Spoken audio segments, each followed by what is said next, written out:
Freedom! I love it. I love it. And I'm glad that somebody found a clip for our papers. That's brilliant. All right, our next speaker, waiting in the wings, is a passionate champion of our Second Amendment rights. Representative Selina Bliss is from Legislative District 1. Who here's from District 1? Do you even know what district you live in? That is something you should find out, honestly.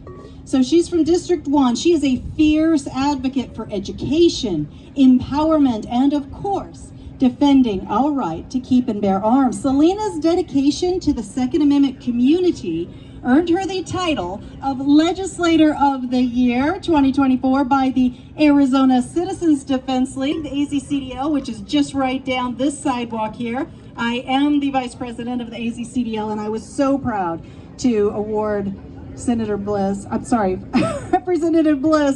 the Legislator of the Year award. She sponsored several key Pro-2A bills at the Capitol, but her advocacy does not stop there.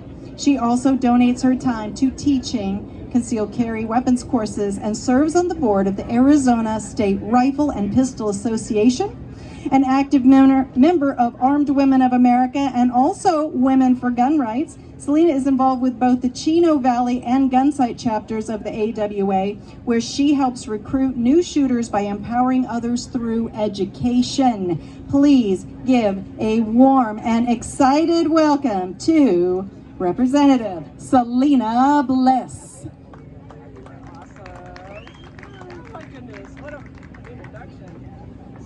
Oh yeah, what an introduction. And how do you top following my seatmate, Representative Quang Nguyen, also from LD1. Here he is.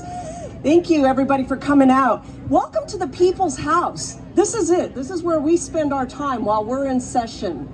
And the fact that you're here, you're this close to coming back on Monday through Thursday while we're in session. Join us in committee, join us on the House floor. This is the People's House. This is your house.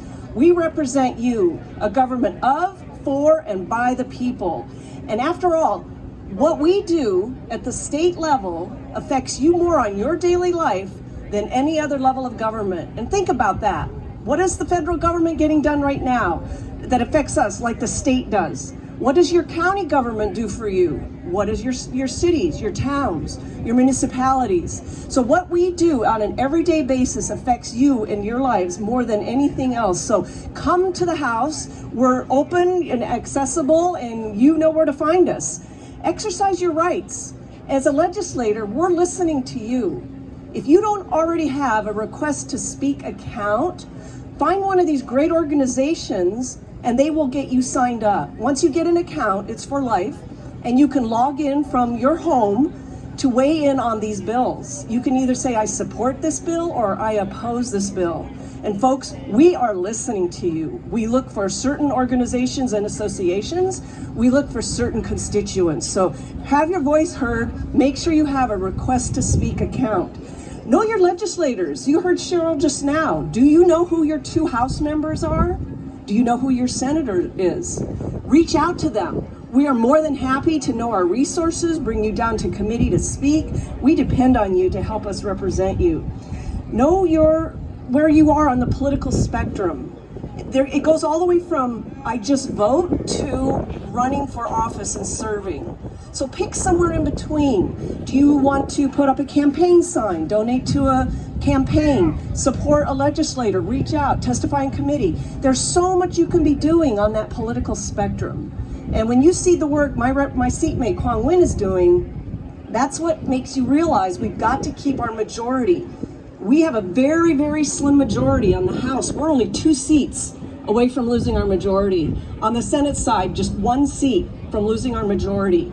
I'll tell you this, until we get a Republican in that governor's tower, if we lose the majority, everything we stand for would be over within hours. I can't tell you how important it is to keep our majority.